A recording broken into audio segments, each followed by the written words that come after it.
All right, I'm going to go ahead and get started. Welcome everyone to our Fair Housing Q&A with the Tulsa Apartment Association. I'm Carrie Cooper. I'm the Executive Director with the Tulsa Apartment Association. And we also have on here Kim Renfro, who works for the Apartment Association. And then Jennifer Johnson, who is our board chairman, and she is Vice President of Operations with Capital Assets, and another fair housing guru for our local industry. And so she is here to help answer questions and give input as well. So how we envision today going is that we want to answer your questions. We know that there are some of you that are newer. We know that some of you have been in the industry for a few years, several years. So at this point, I'd like to have you guys go ahead and put in chat how long you've been in the industry. And if there's multiple people in the same spot, you can put your name and how long you've been there. That way we can kind of see who we have on here. All right, we've got a year, 15 years, awesome. 9 years, 7 months,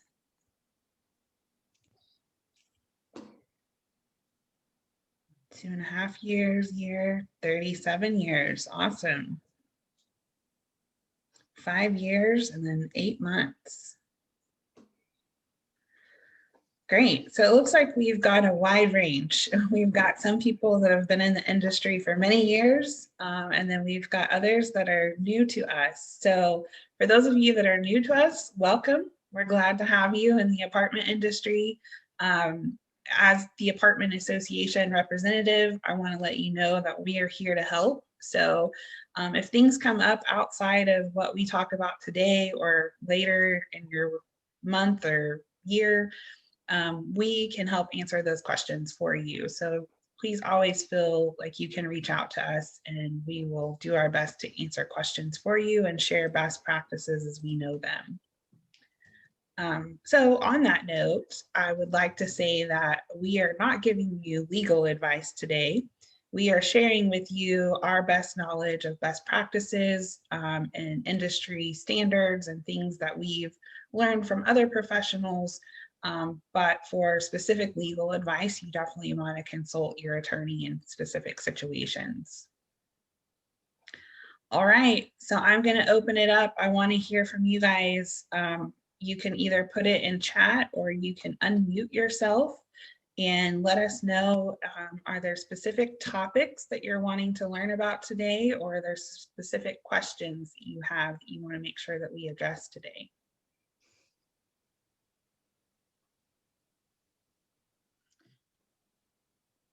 Don't be shy to ask the questions. There's a lot of different categories, from medical marijuana to disability to criminal criteria, COVID and fair housing.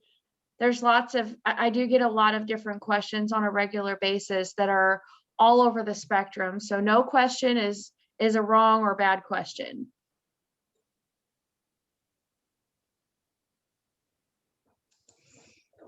Someone said they submitted some questions in advance. Let me check to see. We did get some, came in. Okay. What is the proper documentation we should ask for when dealing with a service dog?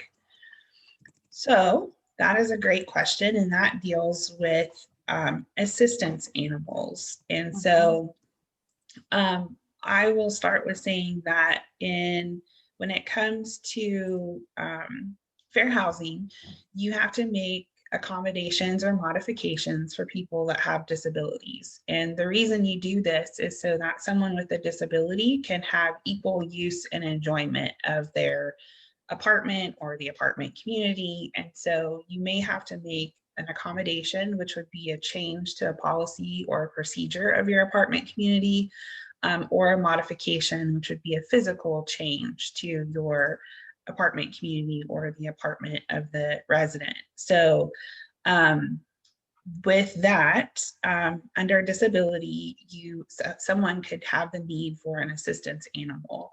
And we use the term assistance animal as an umbrella term for any animal. So there's different definitions, and while I'm talking, I'm looking to bring up my slide that I have on this to help give you guys a visual on this. So let me see if I can share my screen with you.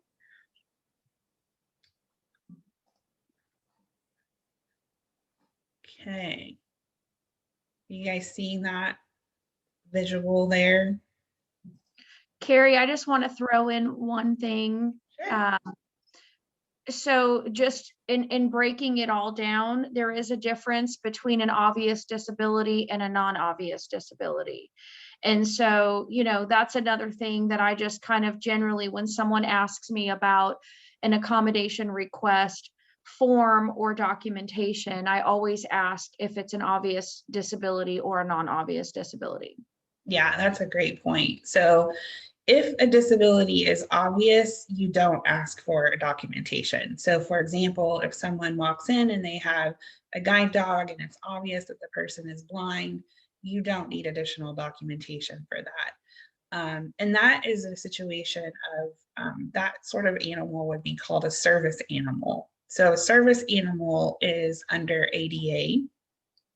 So those are the animals in which that is defined as specifically a dog, or it could be a miniature horse.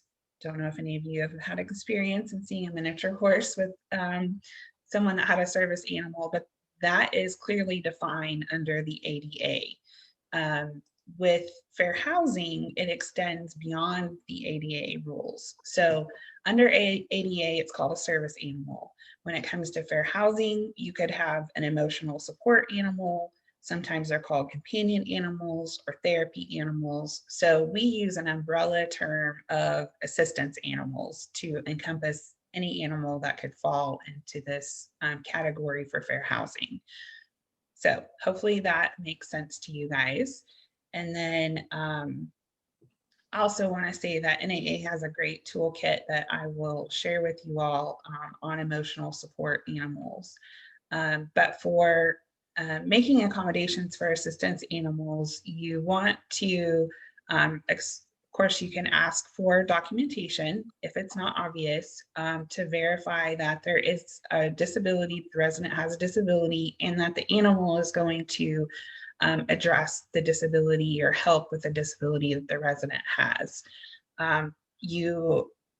It does not have to come in on a specific form. However, if you have a form, and we as the association have an example form that we can share with you if you would like that, we recommend that you say, okay, here's our form. Well, this will help you get the documentation we need, get this filled out by someone that can verify that you verify this information and get this back to us.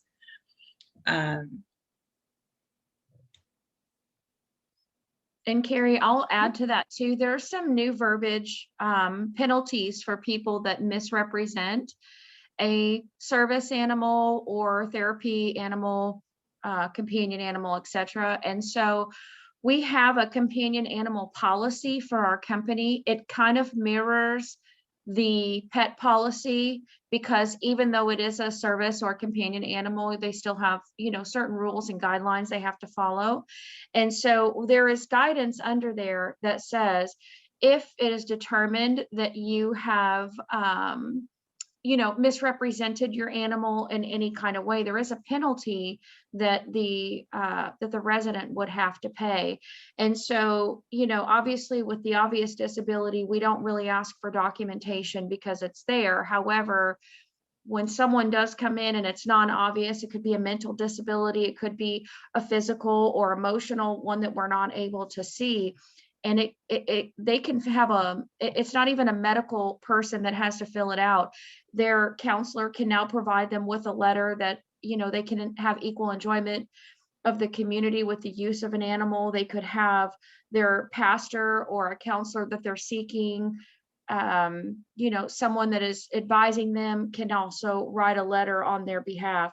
that they need the use of a service animal versus having some type of certification for the animal. So I think that's where some of the confusion on site comes to, is that I'm not necessarily looking for a documentation because a service animal, companion animal can be trained or untrained. I'm just looking for someone that's verifying that you have some, this person qualifies as disabled and needs to have the use of an animal to live in the community. Yeah, Just wanted to- absolutely. Good points. So I know that the original question was what proper documentation we should ask for. So you are looking for documentation that states that they have a disability. You don't need to know what their disability is, but the documentation should say that the person has a disability and that the animal helps with that person's disability. There are internet certificates out there that people can go and purchase. And there has been, we have state law now that says that you don't have to accept that as documentation. So if you get a certificate that says this is an assistance animal or this is an emotional support animal, you do not have to accept that as the documentation. You can ask them for documentation for someone that's currently treating them or someone that's currently working with them. And actually, the HUD came out with guidelines that states that these are not valid either. And that was just done last year. So there has been some movement on that because there were issues with that. I will say though, you don't want to just assume if someone presents you with one of these certificates that they purchased off the internet, you don't want to assume that they don't have a disability or they don't have a need for that animal. It could have been they just thought that was the easiest thing to do. And unfortunately, they paid a lot of money for something that they didn't need to do. So that's why that form that we have that we can share with you is really great, because if they don't have something already, you can say, here's a form you can send off, and it gets you the information you need. So hopefully that answered your question about documentation.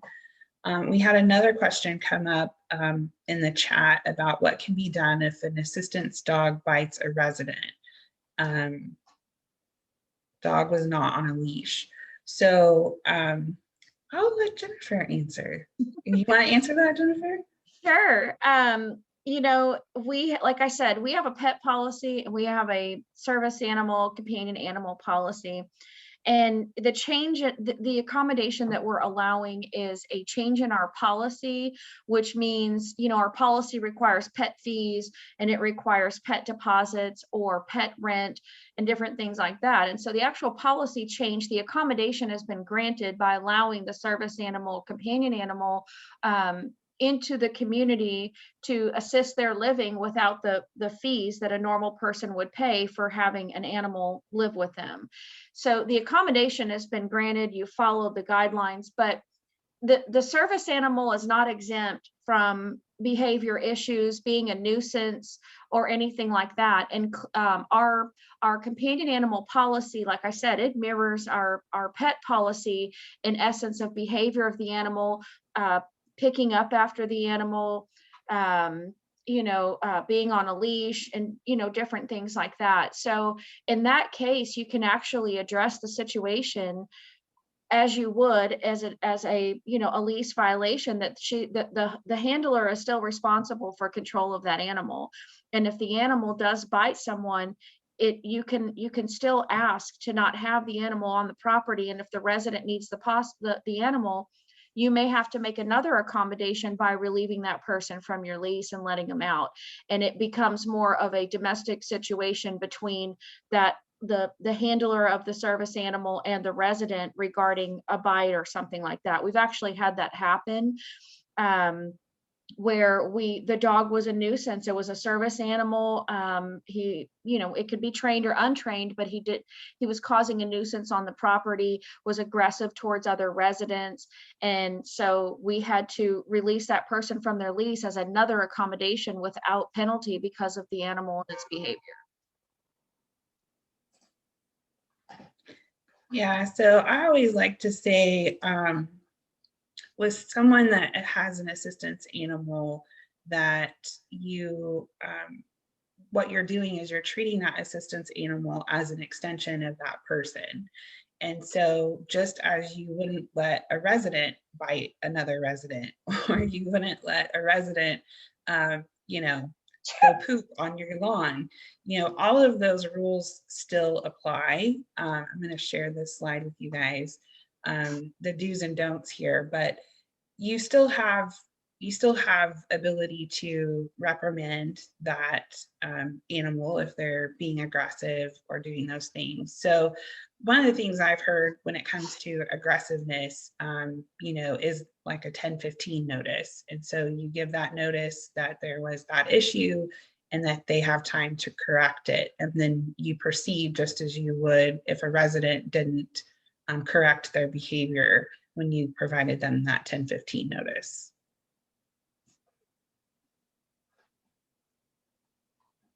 And so on our do's and don'ts here, like Jennifer was talking about, you have rules, policies that apply for pets or service animals. So you want to make sure that we've seen people go to an animal agreement or animal policies that kind of cover both.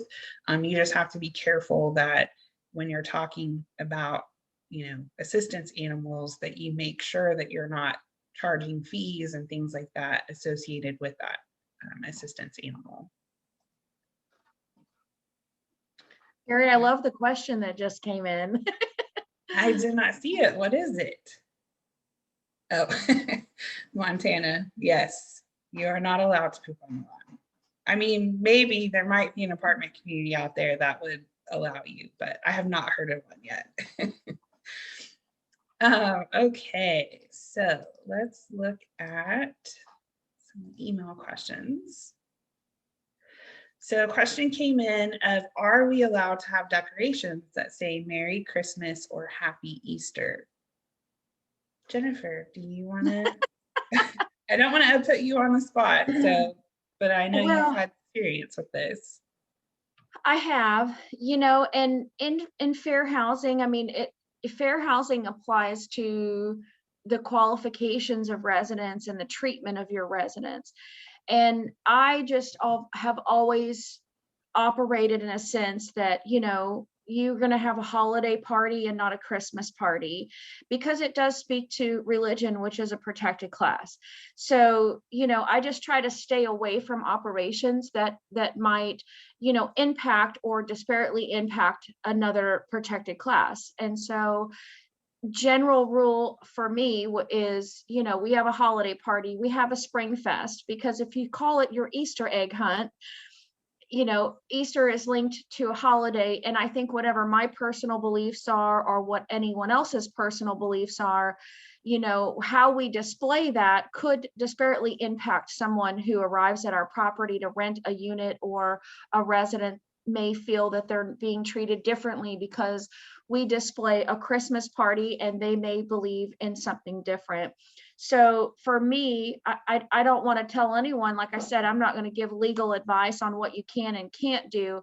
But for our company, we don't want to have practices in place on site that would disparately impact a protected class. And I think Christmas and Easter and different things like that speak to the religion side of fair housing, and we just try to stay away from that.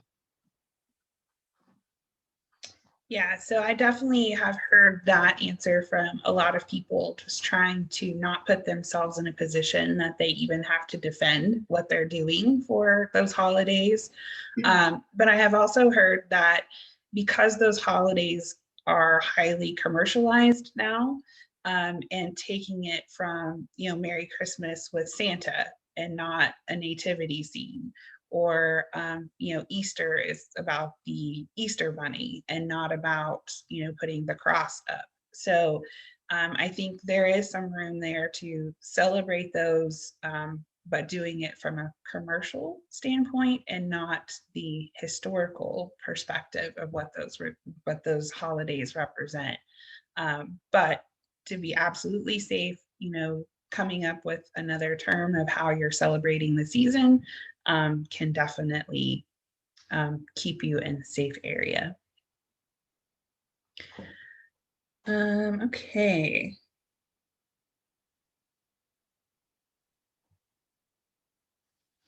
So there was a question that came up actually a couple times on our email, and it says, is there a limit to how many pets that they can have as service animals?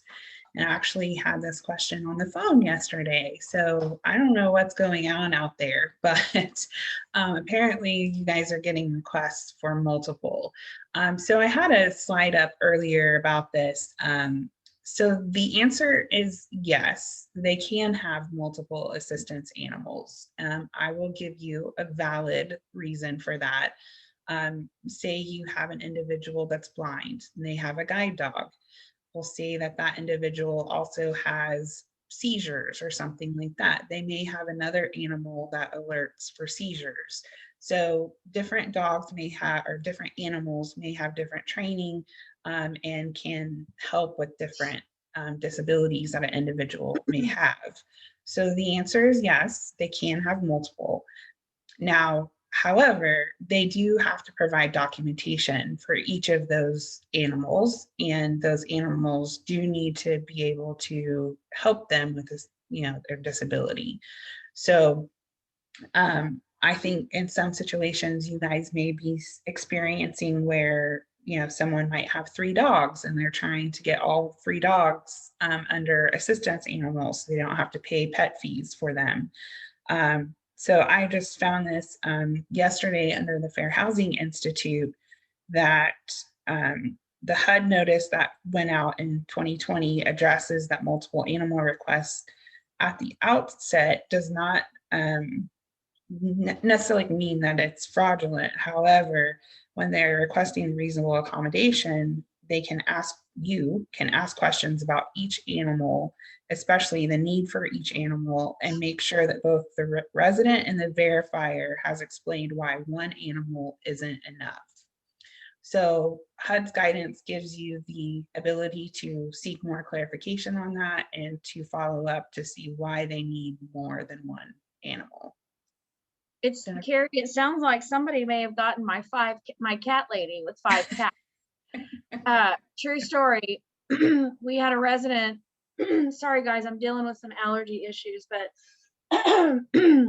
we had a resident when we did a property inspection, and she had 5 cats. And, y'all can just imagine how her apartment was, she had a toys for all the cats, but she had 5 cats, and we have a pet limit of 2 per apartment. And so, we started talking to her about the pet policy, and I'm assuming that she accumulated these cats from just stray cats in the neighborhood, and she was the cat lady picking up the cats. Well, when we addressed the situation with her, look, we have a 2 pet limit per apartment. So who wants to tell the little cat lady that she has to pick between her 5 cats, that you only get to pick 2? So she ended up going to her doctor and provided us with a letter that said that she, qualified as being disabled, and that she was going to have 2 service animals and 2 companion animals, which were these 2 cats. And so in essence, she had 2 service animals, and then she had the 2 pets that she registered with our office to pay the deposit and the fee. And then there was the 1 cat. And she got so upset that she could not get her 5th cat registered that she moved out so that she could keep all 5 of her cats. And I really hate that, but in the same sense, we had 2 as a service animal, we had 2 pets, and that was our limit. And she kept pushing to have this 5th cat. And I'm like, I want to work with you and I want to help you any way that I can, but you got 2 service animals, unless this cat can be clarified to assist with any type of, as an extension of you as from your disability. And we went back and forth, and she just ended up moving out so she could keep all 5 of her cats. So in that case, we could have had 4. We could have had 2 service animals and 2 pets registered that were, paying pet rent and fees, and then she would have had 4 animals in her unit. However, the 5th cat we couldn't justify the 5th cat. It's pretty heartbreaking. Yeah, so thanks for sharing that experience. Coming up, as we all know, there's lots of questions around assistance animals. There was one that came in about limits on animals that are considered, what fish, reptiles, rodents, or apartments. If apartments don't allow something like aquariums or rodents, would they be required to admit them as a reasonable accommodation? And about exotic animals. So that's a great question. So I put a link in the chat to an article from the Fair Housing Institute, which I think does a really good job at answering some of these questions. But the answer is that you can have limitations on the animal. The first thing that we go to is your city code. And like in the city of Tulsa, there's certain animals that are not allowed in the city of Tulsa. And so when it comes to fair housing, if when making an accommodation, that it can't create an undue financial burden on the housing provider. So what that means is the making an accommodation can't force you to break the law or cause you to lose your insurance or something like that. And so when it comes to a specific type of animal, I'd make sure that you know specific to your city what those codes are, because you can fall back on that as a reason to deny a specific animal. I will say though that in the new HUD guidance, which I also put that in your in the chat, that came out in early 2020. It does say that if it is an animal outside of a normal animal, so going back to your exotic animals, I think we all heard the story of the peacock that flew on the airplane. Those kind of scenarios were happening in housing probably as well. So when it comes to something like that, you can definitely ask for more documentation as to why that specific animal would be needed. But I think the easy answer is to look at your code and use that as your first fallback. But if you have a policy where you don't allow an aquarium or you don't allow a rodent, that would be an accommodation if that person has a rat. That's their emotional support animal. But according to the HUD guidance that came out, you can ask for more documentation on why that specific animal is needed. And Carrie, on the fish tank, we have a limit on the gallons of fish tanks that a resident can have in our pet policy. And we've had residents ask for accommodations for larger fish tanks without paying the necessary deposits and having it covered, because some kids that I think their children had ADHD, and they were prescribing as part of their therapy fish tanks, which would help in the relaxation process versus medication. And so we've seen a lot of requests for larger fish tanks as well, to not necessarily for the leaseholder, but for the occupants, which were their children that had some type of emotional or, behavior disability. Yeah. So follow-up question on our assistance animals, does that mean if we have 3 residents in one unit with more than one disability, each will have more than 6 animals or 3? So I'm going to go back to your city code again.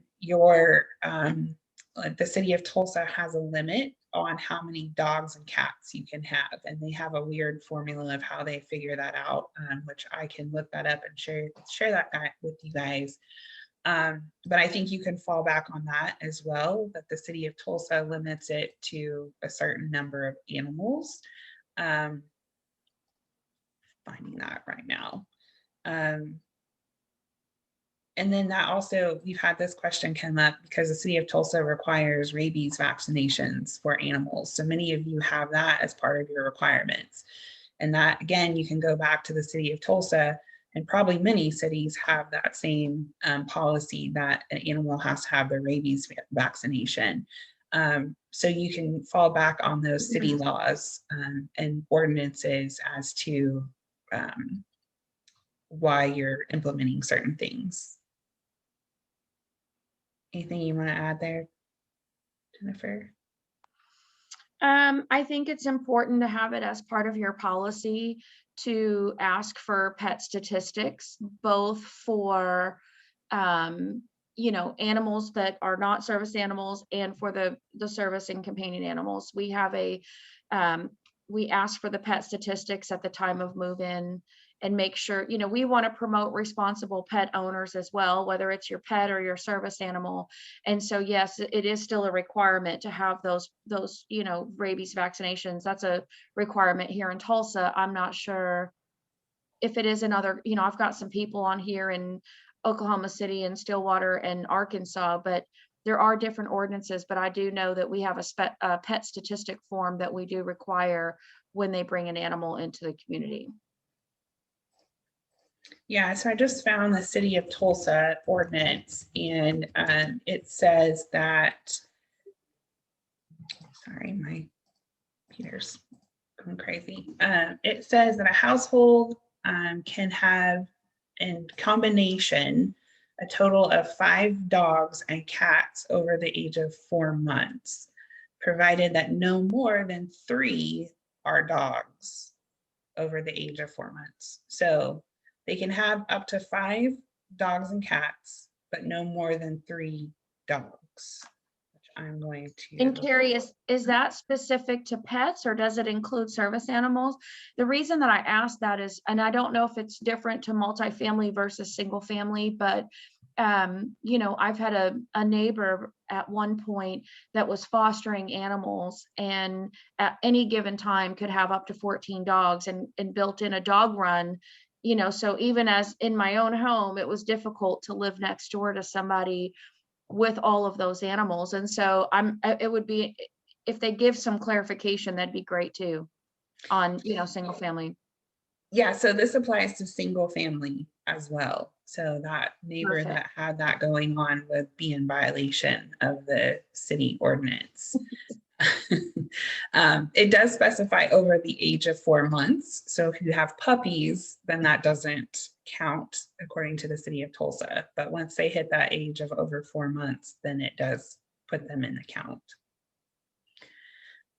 So Kevin asked what the necessary response is when a resident sees an aggressive breed on site and asks why it's okay for that resident to have a Doberman that I can't. And that is a question that you guys get a lot, I'm sure. I have a slide for that.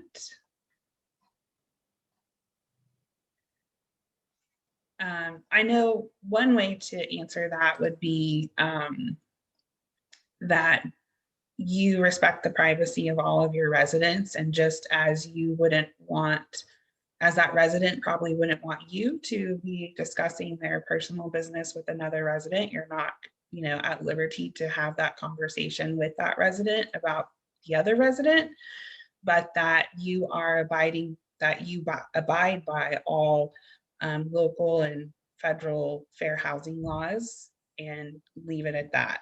I know sometimes that isn't enough and they want more information, but that is a simple answer that you could give, and just stating that you abide by all the local and federal fair housing laws.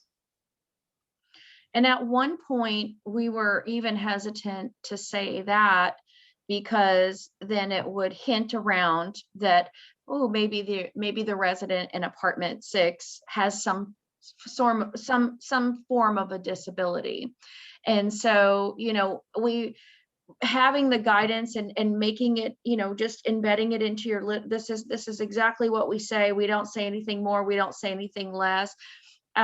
Is kind of the policy when it comes to answering certain questions like this, because we try to, sometimes the more that we say, we end up, we kind of have to backpedal ourselves. And so having just a solid answer that we do, I love that, we comply with all of the local, state, and federal laws regarding fair housing, and that's why an accommodation has been made, or something to that effect. But it does, and then that I've had the resident, we've actually said that in the past, and the resident has come in and said, Department B approached me and said, y'all told them I had a disability.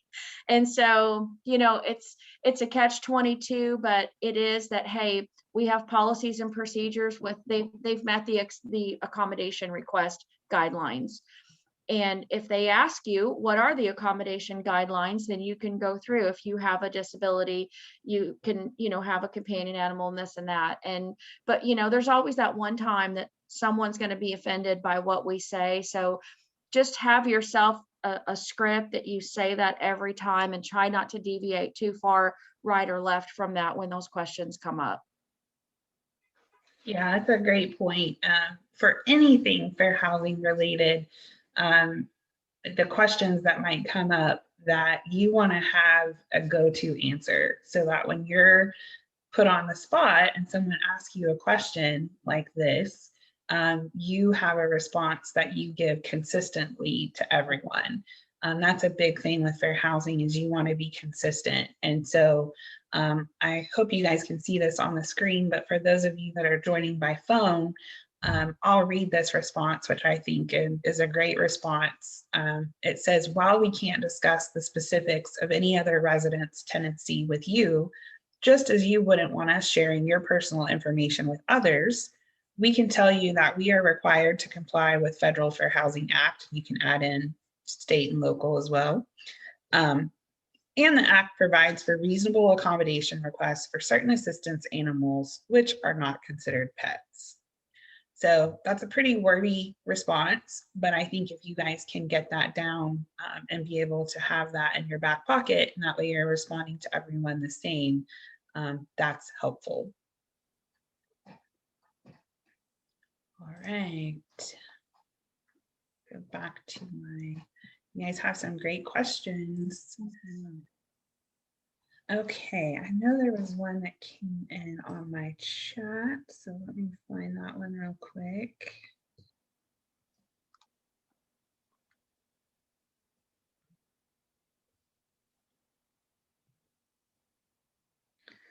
All right, so there was an issue that someone had that came up with generalizing gender groups of persons that appear as women and saying, hey ladies, or hey guys. Also assuming pregnant people are always women. Parking signs that say pregnant women only. So this falls under the category for fair housing. It can fall under sex or gender.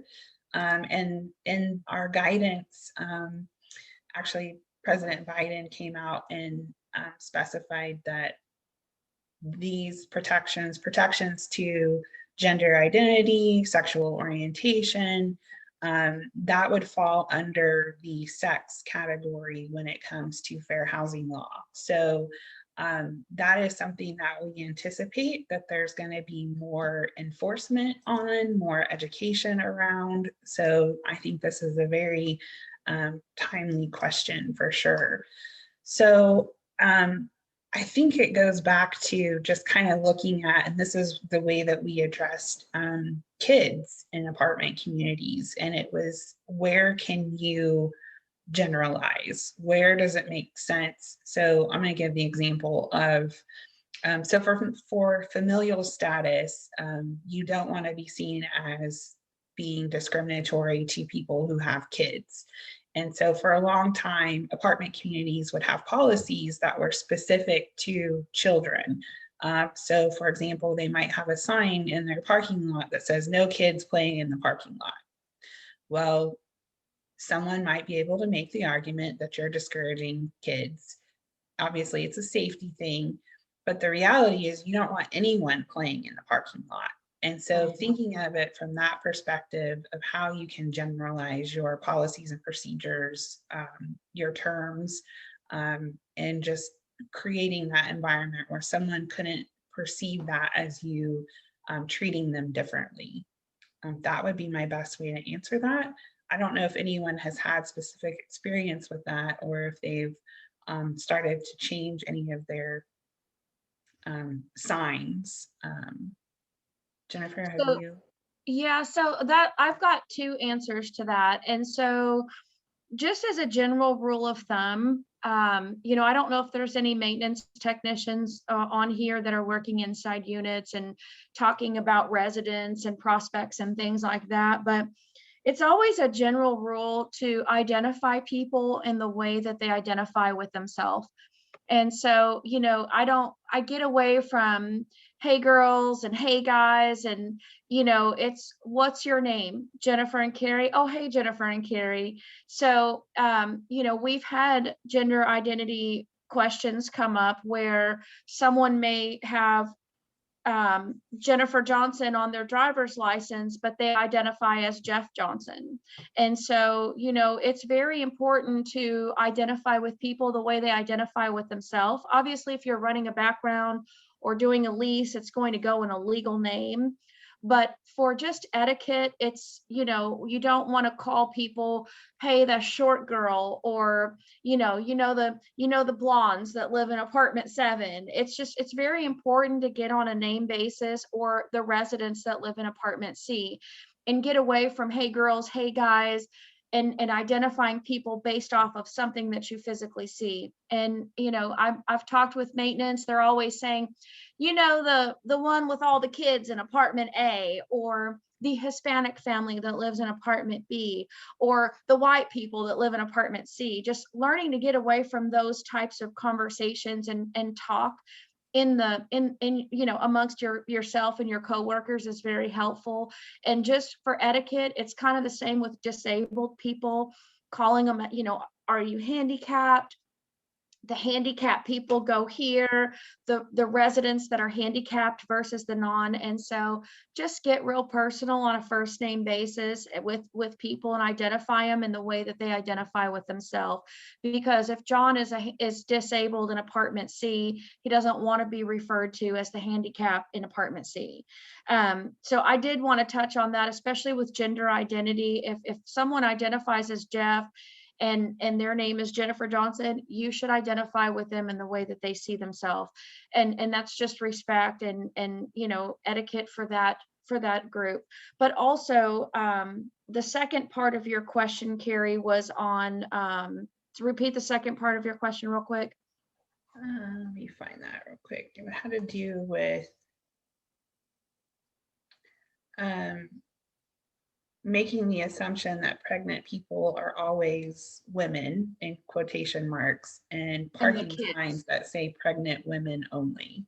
And the kids, and changing policies. So we, you know, it used to be safe, fair housing safe, to say if it follows like a manufacturer safety policy, then you could say kids, like no one under the age of 3 in a hot tub. You know, obviously you don't want to put a 2-year-old in a hot tub because it's dangerous. And those are manufactured type, you know, guidelines when you do the hot tub. When you're swimming, you could have an avid swimmer at the age of 10, and you could have someone my age that doesn't know how to swim. And so I would need some form of supervision in order to swim, because if I couldn't swim. So if we say that, you know, children under the age of 12, well, I mean, a 12-year-old could be an avid swimmer. So having those types of policies and removing the age, you know, we put a weight limit. It doesn't really address, like on the playground, it doesn't say intended for children only. It says has a weight limit of 110 pounds. And that kind of gets away from, you know, here's mom wanting to slide down the slide, or me, I'm a Mimi, I want to slide down the slide with my grandson, and you know, it says kids only, so then I feel like I can't go in there. But you know, they put a weight limit and then I still can't go in there. But you know, we have removed the word children from a lot of our signage and our policies and our lease packets, just to have a more generalized rule of thumb for avid swimmers versus children being unsupervised. And that, you know, a leaseholder needs to accompany all the occupants. And we know that all of our leaseholders are over the age of 18. So there's a way to say things that it doesn't feel discriminatory towards certain groups, whether it's with children or without. And, you know, pregnancy has On the employment side, pregnancy is considered, it's FMLA qualified, and it's almost considered a form of disability, a temporary disability. And so if you have an accommodation that's made for someone who's pregnant, I think that falls more under the disability accommodation versus family status. And so, but it can be different on employment side versus fair housing side. So, I wouldn't encourage pregnant parking, or just can allow a person who's pregnant to use your ADA available parking. Give them a sticker that they're allowed to park there during the pregnancy, as just an accommodation request. But I would have all that documented and have one person in your company that reviews those requests to make sure that they are being consistent. Because even with ADA parking spots, you may think that you've already got 10 on your property and that's adequate space and that's reasonable. But if it's causing a hardship on someone else, the financial burden for us to put up another handicap spot versus the resident having to walk all the way around the building to park is very minimal compared to the expenses that you would have in a courtroom. And a judge would feel like if it better fits the resident, you should make that accommodation, even though there may be 10 already available. And they're highly being used. Or maybe we need to manage parking better so that the people that don't need it aren't using it. So the people that really do need it, it's available.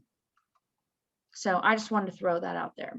Yeah, that's great. That was, I think that lead into parking was a good one, because that's a question that comes up a lot for us that we hear. Is we have a resident who is wanting a handicap parking space. And so if they have a disability, and if they're going to qualify for you to make a modification or an accommodation under the fact that they have a disability, you definitely want to do that, and work with them on getting a parking space. You don't want to just make the assumption that you can give them one of your traditional handicap spaces and that works. You want to have a conversation, which that's also a big part of fair housing, is engaging in an interactive process with these individuals that are needing something outside of your typical operations. So engaging in an interactive process with them, and figuring out what it is that they need. It could be they just need to be closer to their actual apartment door. So you don't need to do a curb cutout. You don't need to have a wider space. You don't need some of those things that you might traditionally see in a handicap space. So having that conversation, that resident may come to you and say, I need a handicap space. And it's like, okay, well, let's talk about this some more. Let's figure out exactly what you need, and see how we can help you. So, and just because they make a request doesn't mean you have to grant what they are asking for. I mentioned before, if it causes an undue financial burden, or there just isn't a way for you to make that accommodation, you better have some good documentation as to why you can't do it. But that interactive process gives you an opportunity to have a conversation with the resident to really figure out what it is they need. And figure out how you can meet them in getting them what they need. So I know hey, Carrie, on the interactive process, that's a great point too, because has anyone dealt with I think traditionally it's a hoarder situation, but they're now, referred to as collectors. So if anyone, we've had a lot of experience with the collectors and how to handle that. We have a policy in place that will help in that situation. If anyone has any questions or concerns that they're having to deal with on that, on the collector side.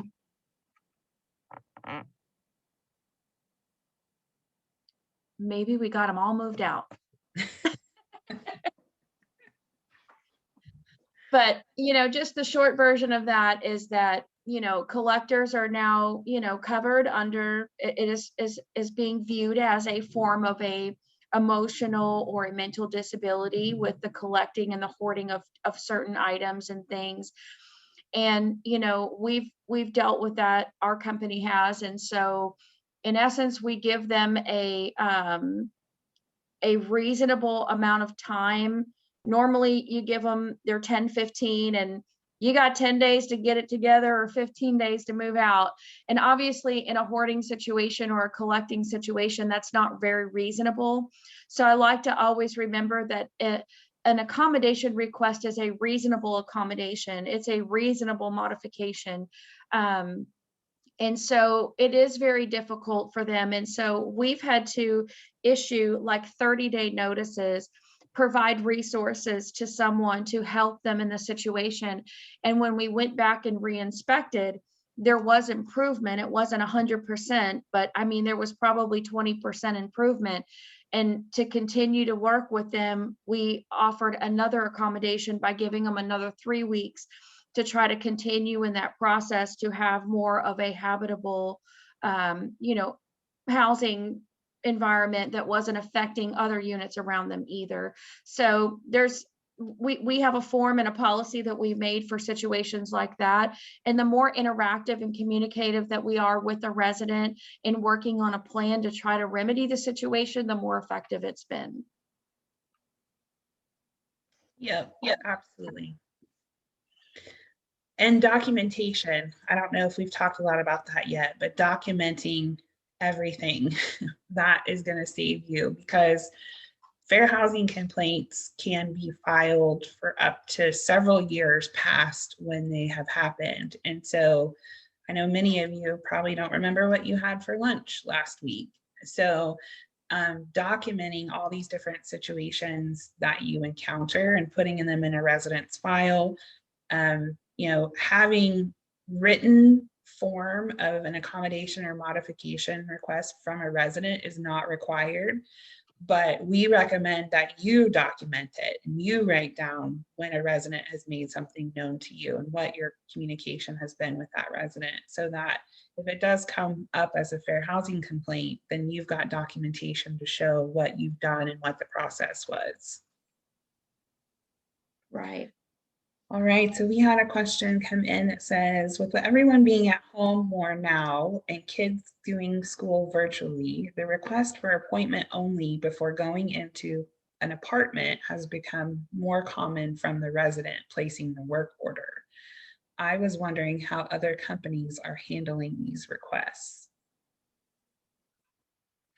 So it sounds like their residents are requesting that they make an appointment before coming in to do the work order for the possibility that their children may be in the apartment, maybe even possibly alone. So how are you guys handling that? Jennifer, have you had experience with that? I would say on a smaller scale, we've had, with virtual learning and things like that on a smaller scale, from a customer service aspect, we want to work with the resident as much as we can on a emergency perspective. If it's affecting the condition of the apartment, and if there's a flood or there's a situation that that we deem that we have to get right to it, or if we're working with a contractor, unfortunately, sometimes when we have to schedule a contractor for something, we're on a contractor schedule and there's no guarantee that he can come tomorrow at 3:30. And so communicating that to the resident that, hey, we want to work with you as much as we can. This is not an appointment-based service. It's based off of priority. And, it may be necessary for you to be home if your children are, if you don't want us in there while your kids are in there doing school learning or home alone or things like that. But, we're not a HUD, our properties are not HUD based. And so I don't know if there's different rules for if it's a subsidized property versus a non-subsidized. And so for us, I mean, it's just the communication factor that, hey, we want to get this taken care of. We could be in and out really fast. If it's a garbage disposal, if it's leaking and causing damage to the property. I've had some, on a smaller scale, I've had conversations with residents regarding that, hey, this is not an appointment-based service. It's based off priority and scheduling of people that need to come in. And I've got 5 ACs to work on, so I'll be happy to do the ACs first and put your work order towards the afternoon if you can. But, I try not to let the resident dictate when their work order is going to get done. and keep it in that consistent priority factor that I'm going to do my emergencies first. First available on the contractor is going to be when he comes in, and I can, get to it before 12 or after. It's really, that's what's available. It's like any other service. If you call to have something, I recently had to change my windshield and they said, I can come between 8 and 12, and that's it. You either have your car parked outside and it gets done, or if your car's not there, it doesn't get done. And, they're not going to chase me around and try to figure out where my car is at to get it done. And that's the same thing, is that if you don't address it timely, it could cause damage to the property. It could be more expensive to deal with if you wait longer. And the resident may not always know that, but the more that we've communicated our system and our process, the more they were willing to work with us and understanding, like, okay, well, I get it, no problem. So, I mean, that's how we've handled it. We haven't had anyone just absolutely refuse or anything in that capacity.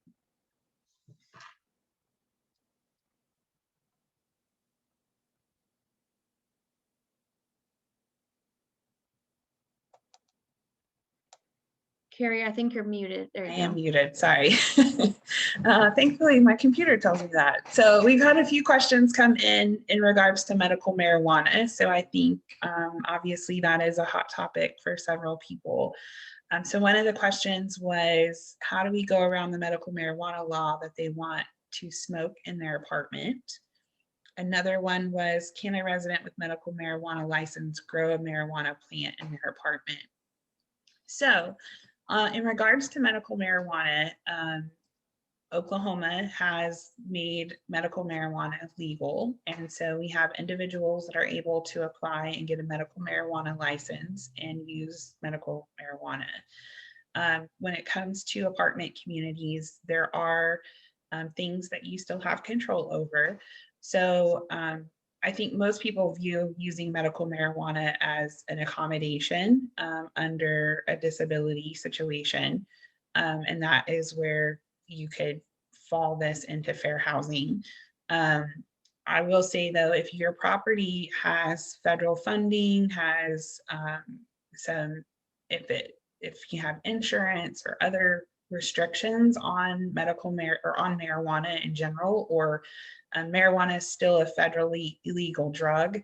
So if you're at risk of losing your financing or losing your insurance or anything else, going back to that argument of creating an undue financial burden, your apartment community or management company may see that allowing even the use of medical marijuana could create a financial burden. You could lose your financing, you could lose your insurance. So there is an argument there to be made. So that's something that you want to make sure you're clear on your policy from your management company or from your owner on how you're handling medical marijuana. But I think for most of us, we see this as a fair housing accommodation. And I've heard from many people that the smoke, you guys are dealing a lot with complaints from smoke from marijuana. So I would say your first thing is, have a conversation. We've got that interactive process to go through. And especially if you know who that resident is that is causing or where that is coming from, you can engage with an interactive process with that person. One of the things is with this, they have to have a license in order for them to legally be using this medical marijuana. So if you did not know this, you can actually, I'm going to share my screen here. So you can go and look up their license. So you can ask them for their license and then look it up. Let's see if I can find it on here. So right here it says OMMA verify. So this is the Oklahoma Medical Marijuana Authority, and this is their website. And so that person that has a medical marijuana license should have a license number, and you put that in here and you can search to see. And now we're coming up on people who've had to renew these.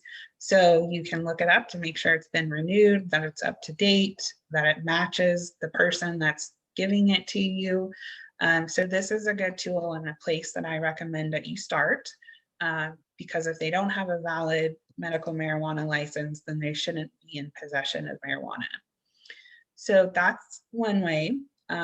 If they do have their valid license and they are smoking medical marijuana and it's causing problems with your other residents, you've gotten complaints, we would treat that just as it's the peace and an equal peace and enjoyment of your other residents. And so how do you handle that in other situations if someone's being loud or disruptive to your other residents? So many of you do a 10-15 notice. I would encourage you to have a conversation with the individual first to see if you can resolve it before sending the notice, because sending that notice is just going to put this person on the defense and upset. And if we can avoid that, we want to do that. But you definitely have the ability to go that extreme and to issue a notice and tell them that they're in violation of their lease for that reason. I will say that, you know, thinking about how you deal with cigarette smoke and how you're dealing with marijuana smoke and trying to treat those pretty similarly. There is an exception in the medical marijuana law that even if you allow smoking on your property, you still can prohibit the smoking of medical marijuana. But I will say that I've heard from attorneys that that's going to be a hard argument to make in court if you don't handle cigarette smoke and medical marijuana smoke the same. So that being said, I've been in trainings with legal aid and other agencies that are very pro-tenant. And I've heard them say multiple times that it is reasonable for you to tell that person that there are other ways to consume medical marijuana and that they need to consume it in another form so that it doesn't disturb the peace, equal peace and enjoyment for your other residents. Anything you want to add to that, Jennifer? Yeah, this is kind of one of my hot topics too, because you look at cigarettes, and cigarettes is not a protected class. You can have rules and regulations based off how cigarette smoke or smoking or non-smoking in your community. And I just want to be real careful because I know that there's people from Arkansas on here and the Arkansas laws are different there. But for Oklahoma, you know, this is my joke of the day, is that if you've ever seen Breaking Bad, you know, you got Walt and Jesse, and I don't really mess with the Cheech and Chongs. It's like we look for the Walt and Jessies. And so we, you know, maintenance will come in, or pest control. They were smoking pot in their apartment, and, you know, and like, it's their apartment and they lease the space. And unless it doesn't, you know, really, if they're in there cooking meth, I mean, I kind of want to know, but if they're in there just smoking a little pot and it's not really bothering anybody, we haven't really just been in that space. And so, you know, we've had to address it in a smell factor where the resident above or the resident below. And, you know, we've met with the resident. I'm all for, I think some of my managers know that I don't like to just slap notices on the door like, hey, I just want to let you know this is coming, but, you know, it is a lease violation, but I do want to come up with a plan, because everybody that lives around you is high as a kite, and they're complaining. They don't want to walk to their car because, you know, but there's other things too that I would just like to open. Sometimes there's a lot of traffic coming in and out of apartments. If they're growing their pot and they need the pot because they're smoking it because they have a disability, but there's people coming going all night long. And, you know, I've seen a lot of people take advantage of the grow in the pot. And I'm not saying everyone does this, but, you know, well, they're in there and they have this card and they're disabled, and I don't want to get in trouble by addressing it. But, you know, there's cars pulling up and then they run inside. They're there for 20 minutes and they run out. Courtesy patrols calling saying, yeah, there's a lot of traffic in and out of apartment B, causing late night disturbances and things like that. I would much rather deal with that issue than try to say, hey, you know, you're a disabled person with a pot license and now you're in trouble, because they may feel that you're just discriminating against them.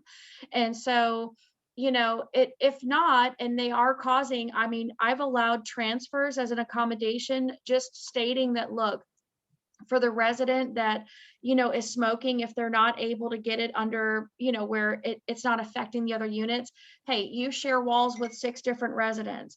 And, is it possible that you could consume this in a different way? And I will tell you, after presenting that to a resident, I got the whole rundown on pot, the gummy, the difference, how, well, I don't want to get high like that. I just need a little bit of high like this. And I'm just like, okay, look, I'm just trying to solve a smoke issue here.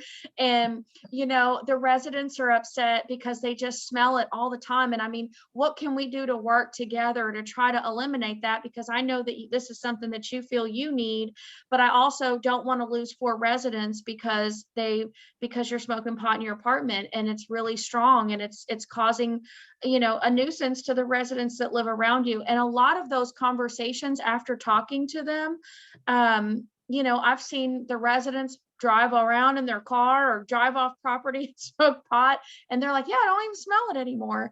So communication is key. Like, don't just go slapping notices when people start complaining. And if you know where it's coming from. I mean, I had a resident put like a ventilator through the window while they were growing their pot, but we have a policy that you can't change the outer appearance of the property. You can't go open the window up and put a ventilator in there where it extends beyond the building, and now it doesn't, and it was part of their pot growing process. And so, because with a license in Oklahoma, they have the right to consume up to so many plants and so many, so many ounces of this stuff on them. And, I know that people are dealing with it, and it's a very touchy subject, but talking to our residents and saying, hey, look, this is causing a disturbance. I've had some complaints that there's just a really strong smell and people are getting headaches. It's the same as how we would handle it when they come in with the cigarette smoke. You meet with a resident, hey, what's going on? If you're a non-smoking building, I know that the American Lung Association has been trying to meet with a lot of properties about converting, gradually over to a smoke-free community. And, obviously some of our units are already that way if we have sprinkler systems and, we are a smoke-free community. And, I don't think they can smoke any material inside, and they would have to consume it in another form. But I've had a lot more residents willing, and they're actually concerned and maybe just more aware that it is affecting other people, and they want to be courteous. And that's kind of been the majority of the response. So they work with us.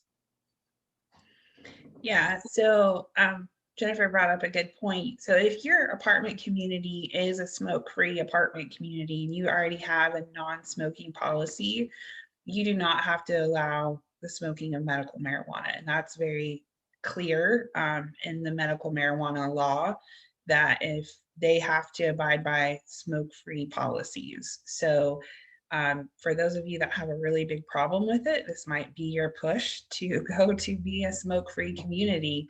And we are going to have a webinar on this in a couple weeks. So be looking for that on how to go smoke-free and what that looks like, and a bunch of resources to walk you through that process. So that's an option. And then also about the growing of plants. So it does say in the medical marijuana law that a person that has their license can be in possession of plants and basically grow their own personal medical marijuana. That being said, if they don't own the property, they do have to get permission from the owner. So in the situation that they're renting, so if they're renting an apartment from you, they would have to get permission to grow their medical marijuana from you. So I know that we've heard several companies that have the, if I don't know about it, it's not an issue. So that's up to you and your company and how you want to handle that. But under the medical marijuana law, because they don't own that property, they would have to get permission from you to grow the medical marijuana. So, and if they are growing it, I think having that process of talking with them, because some of them may not realize, they may just think that, oh, I have my license, I can grow it. Because it's not talked about a lot about the part of the law that says if they don't own their property, then they have to get permission. All right, we've got lots of things coming in.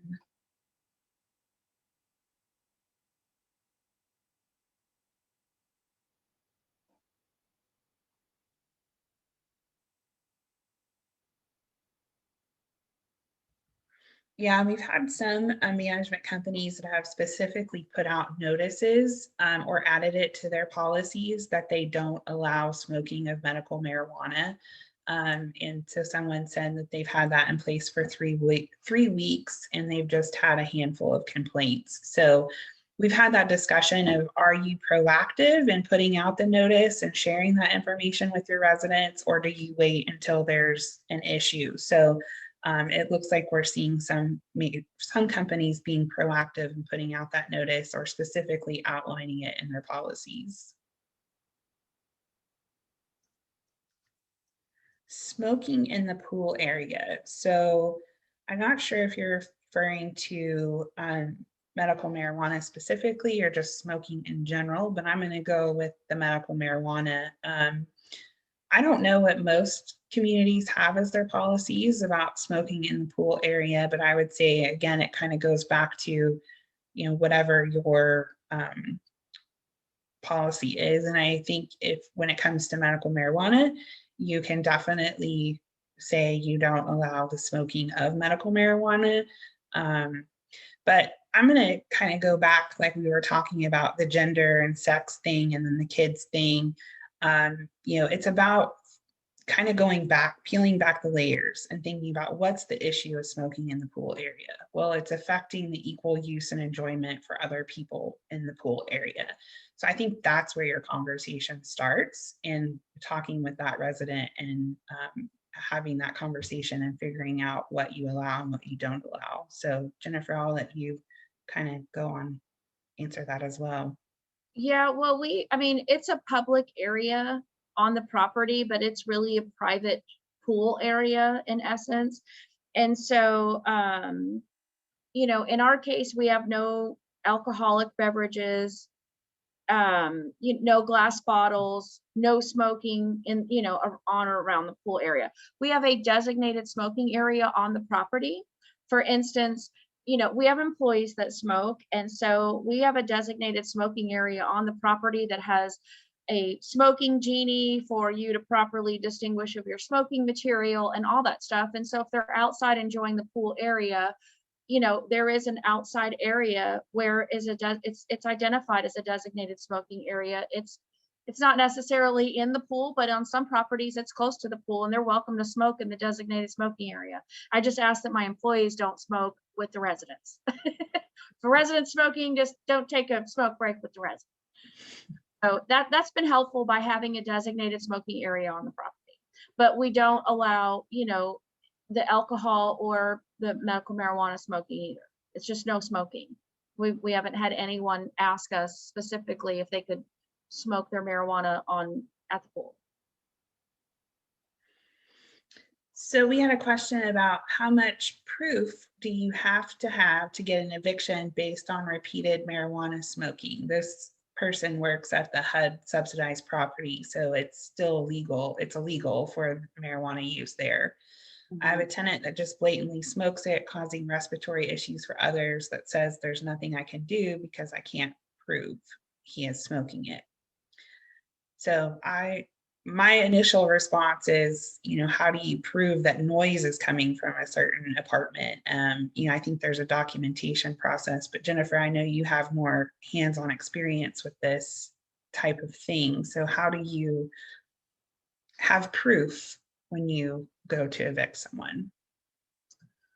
I mean, I've done things with obviously you got a 24-hour notice of inspection and you can inspect the unit.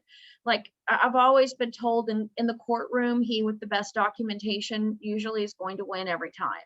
So you do want to have documentation. You could have witness statements. It doesn't have to, for me, documentation is a photo. I want to see it. I want to smell it. I want to touch it. I want to know that it exists.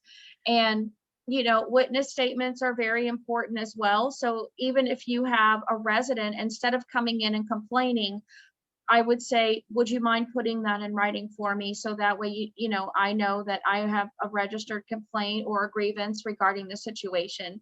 And so once I have multiple residents, I think, a property manager's job, we're not the court of law. We are property managers. We're trying to have a great place for people to live, and we're managing situations as they come about. And so walking into a courtroom, if you do a 24-hour notice of inspection, and while you were just doing an inspection in building 6 and you notice that there's smoking material for, marijuana and it's causing an issue, you can take a photo of that. You can have documented complaints from your residents. And I think that, in a judge, you want to reasonably present your case that this is causing a nuisance, or that these are causing health issues for other residents. This is directly above. They share the same ventilating system. This resident is being affected by it. This person needs to, is not complying with any of our requests. They're not being cooperative. So I think witness statements have been very helpful, especially in some lease violation evictions or non-renewals if they ended up going to court on the HUD side.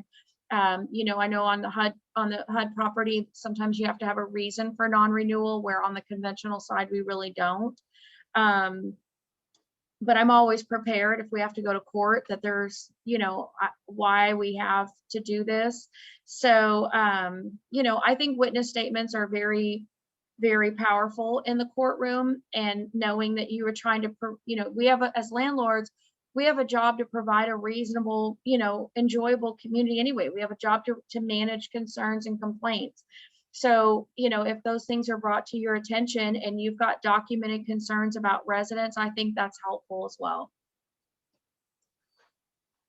Great. All right, we've got just a few minutes left. So if any of you have questions, feel free to unmute yourself and speak up, or put it in the chat.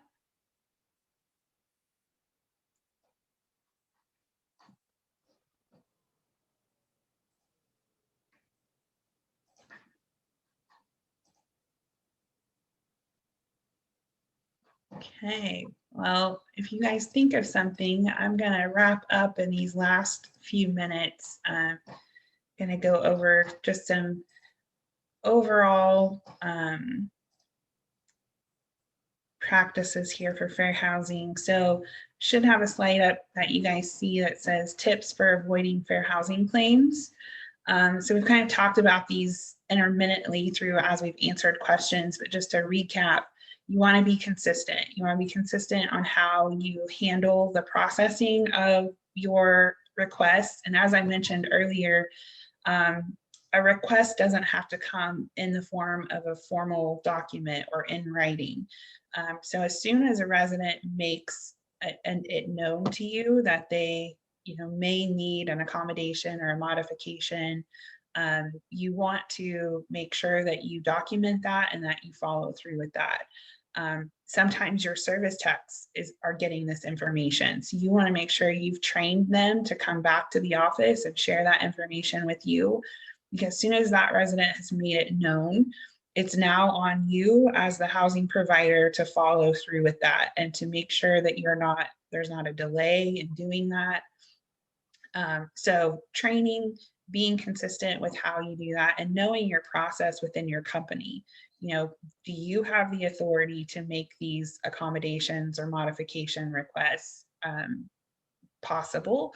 Or does it need to go up to someone higher in the chain of command? Is there someone at the corporate office that does this? So really knowing what your policy is at your company of how those things are handled. But just in general, in dealing with requests and your residents and even potential residents, be consistent. You want to be careful in what you say and how you answer questions. So I just mentioned prospective residents as well. So this can happen even before they lease. We've talked a lot about fair housing as it relates to people that live at your apartment community, but this happens as people are shopping or looking for an apartment community. So they may ask you, who do you rent to? And a good answer that we've said for many years is we rent to anyone that qualifies. So having that as your canned response is a great tool. And that you going back to people asking questions about why something, why they may be allowed to have a dog at your apartment community, or why another resident may have an aggressive breed, saying we follow fair housing laws and will make accommodations when needed. Having those canned answers ready to go and being consistent with how you're answering them is important. Documentation, document everything. Date and times are important. Putting this information in a resident's file. Some of you have, property management systems that you could put this information in. I heard recently talking about a situation where managers had changed and things hadn't been documented in a resident's file. And so the resident was irate, and it was an accommodation request that they were making. So that resident had a potential fair housing thing that they could file, but thinking about not just for you remembering things, but for other people stepping into your apartment community, other staff coming in, or if that management company changes, having that documentation in place so they know what has happened is important. And this is very important when it comes to being able to defend yourself against a fair housing claim, or if you end up in court for an eviction. We just talked about that, having proof, having documentation, date and time is very important. Keeping your policies and procedures up to date, and make sure all your staff are aware of the changes. Rent increases, availability, those are a couple of sticky areas that can get people in trouble, especially in prospective renter situations. If someone calls and says, do you have any 2 bedrooms available? And you said yes to one, the next person calls and you say no. Do you know why you said no? Did it just get rented? Or just being able to have documentation, but making sure all staff are on the same page as far as training, your service requests, how those are handled. Hopefully they're handled in a as they come in basis, with you've got exceptions for where you give priority and you stick to that. But all those things that you need to make sure that you're doing consistently. Resolving resident concerns quickly and keeping open communication with the resident. We talked about that interactive process, and if you're waiting on a supervisor to give you a response, just keeping that communication with the resident, letting them know where you are in the process, what's going on, and making sure that they know that you're still working on getting a resolution or coming up with a solution is really important. You're never in private. Someone could always be watching or listening. So hopefully you guys all are aware of this. In today's world with technology, people have cameras in their apartments. They've got their phones are recording you. So I think in the past there was some comfort in staff feeling like they could step outside the door, or as soon as someone left their office, that they weren't going to be recorded or be seen, but people can record so easily these days. So remembering that, and especially for our service technicians, when they're entering people's homes, they got to assume that someone's watching them or listening to them. So be careful of the things that they're saying and what they're doing. Hey, Carrie, we added that in our fair housing for maintenance. And I put a big old picture of Snoop Dogg up there, and I said, don't be a Snoop Dogg, because Cox is coming out with Ring cameras and, these virtual cameras where people are watching their homes. Amazon, they want to see the Amazon delivery guy making their delivery. And so, unfortunately, sometimes it may not be our maintenance. It could be pest control. You've got something, but we've had some situations come up, and when you walk into an apartment and you see something on the wall and you like it, you're, oh, wow, that's so nice. And you stand there and you stare at it. Next thing you know, the door didn't get locked or something came up missing. Well, Jennifer was in my apartment looking at everything and now something's missing. And, just we've done some role playing with our team members on the whole, just you are being watched. Like that's just what the world is today. You're on FaceTime. If they're upset, they're walking in on FaceTime. You're getting blasted on the internet. They're sending recorded clippings. If you just Google snooping in my apartment, I would just encourage everyone to just Google that. And the theme of that should be a great big old Snoop Dogg looking around, because the just you're there with a work order, get to the kitchen. Why are you in the bedroom? And it's just little things like that. And we've done some role playing. And other thing I want to touch on too, just in your policy for fair housing and training, Carrie, is that do role playing with your team. Our leasing professionals, I have found that they love to help. They want to have the answer for everything. They're great talkers. And sometimes I've had to talk them out of the situation that they've talked themselves into with a response that it's like, gosh, I really appreciate that you were trying to be helpful, but now we're in a real big stickler. So just role playing, have some flashcards of like common sentences. Well, what do I say when someone says, what type of people live here? Well, we rent to anyone who qualifies. Well, come on, Jennifer, but like, seriously, is there a lot of crime around here? Give them these answers. The great thing is they're going to say it over and over. You can say it in a high pitch, you can say it in a low pitch, you can sing it for all you want, but don't say anything more or less than what's on this card, please. So I just love that once you do that role playing with them, like, okay, well, is there crime in the area? I mean, come on, Jennifer, I'm new in town, I'm a single mama, what's it like here? The local police department keeps the crime statistics for all of the communities. And so if you're new to the area and you're looking for that information, I would refer you to the police department. Okay, well, come on, Jennifer, like, could you just give me is there like car break-ins? You know what? Sounds like you're relocating to the area. Sounds like you need to reach out to the local police department because they keep the crime statistics for all the areas, and you can say it 25,000 different ways, but just don't say anything more or less. And same thing with the type of people that live here, high crime. We rent to anyone who qualifies. And so that's been very helpful because a lot of mine are just chatterboxes and I love it. That's why we lease. That's why people lease from them, because they love talking to them and they're very helpful. And so once they hear, oh, I need a service animal, or I'm moving in with a service animal, I may need an additional parking spot. Do you have a ramp? As soon as those questions start coming up with the new move-in, it's so important, or a resident walking in and asking those questions, they need to have a go-to person because they're not necessarily the person that's going to give the answer to the resident. But, they need to know how to handle that as it comes in and set that protocol on site. So you don't find out that a conversation's been had. Well, I didn't write it down because I didn't think I had to, or they didn't do the proper form. So those things are just really important to just kind of role play with your team. So everybody knows how to handle that and what your protocol is, or your company's protocol, and handling those requests as they come in.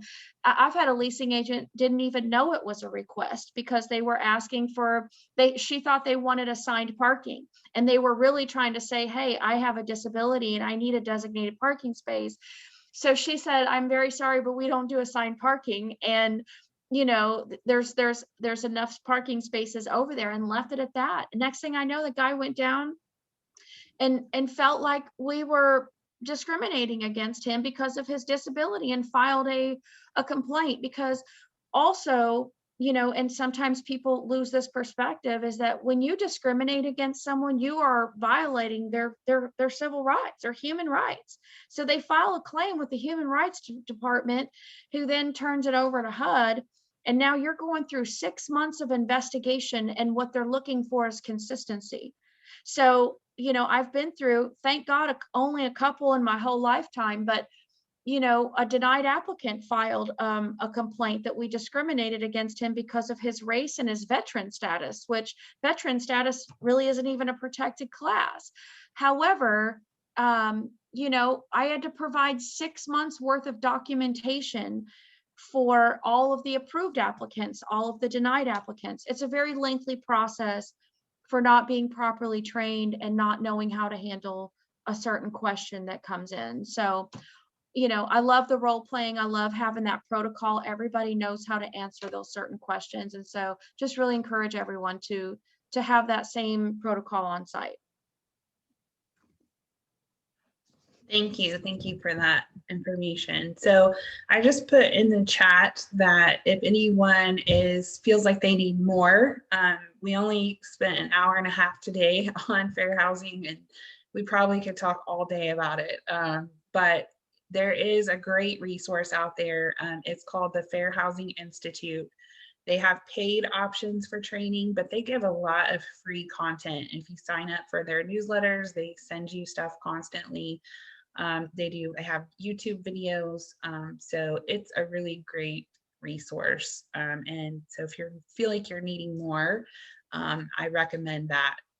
There's also information on the National Apartment Association website, which as members of our association, you're automatically members of the National Apartment Association.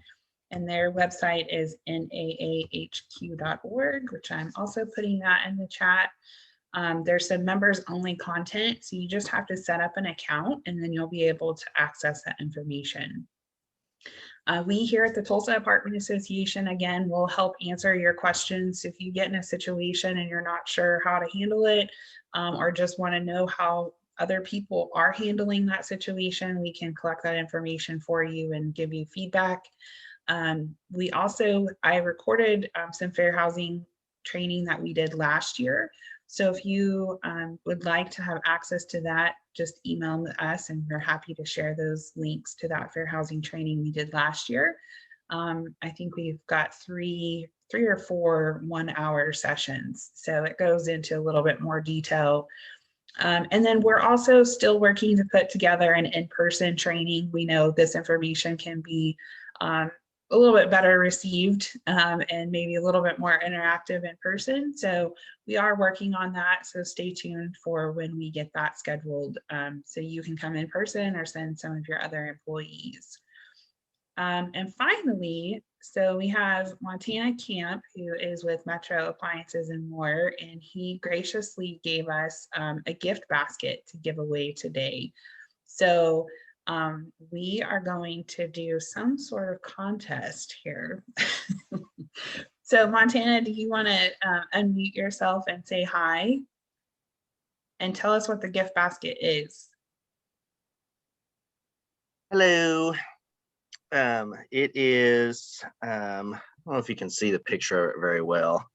Probably not. A little bit. A little bit? Yeah. So it's got, these are, there's a local company in Skytook that makes like handmade soaps. And so this is like a little sugar scrub. This is a handmade bar of soap that's pretty rainbow colors. This is a handmade lotion, and then a 1-hour massage from Massage Envy. Ooh, wow. I figured you guys, especially with this seminar, are probably real stressed out from the stories I heard from the future. Let's get y'all relaxed. Yeah, all right. So, Montana, why don't you give me a number between 1 and 28? 1 and 28. In a private chat. I'm assuming I don't say it out loud. You can say it out loud. So what I'm going to do is I'm going to look at our registration. I'm not going to tell you that. So just give me a number and I'll. Gotcha. 1 through 28. Mm-hmm. I'm going to go with 21. 21. All right. So what I'm doing is I've got our registration list. And so I'm pulling the 21st person that was on our list. And that is Brittany Babb from the Lakes. Nice. All right, I see Brittany put yay and woohoo in the chat. So I think Montana is going to deliver that to you, Brittany. So thank you again, Montana with Metro, for giving us that gift basket to give away. Make a fun ending to our fair housing. And Brittany, we expect to see pictures of you and your gift. And not to encourage late registration. Right. Right. That's great. Well, thank you guys again. I appreciate you joining us. Thank you to Jennifer for being here to provide your insight and help with answering questions. And we're here for you. If you need anything else, you can email us or call us here at the office. We'll see you guys later. Bye, guys.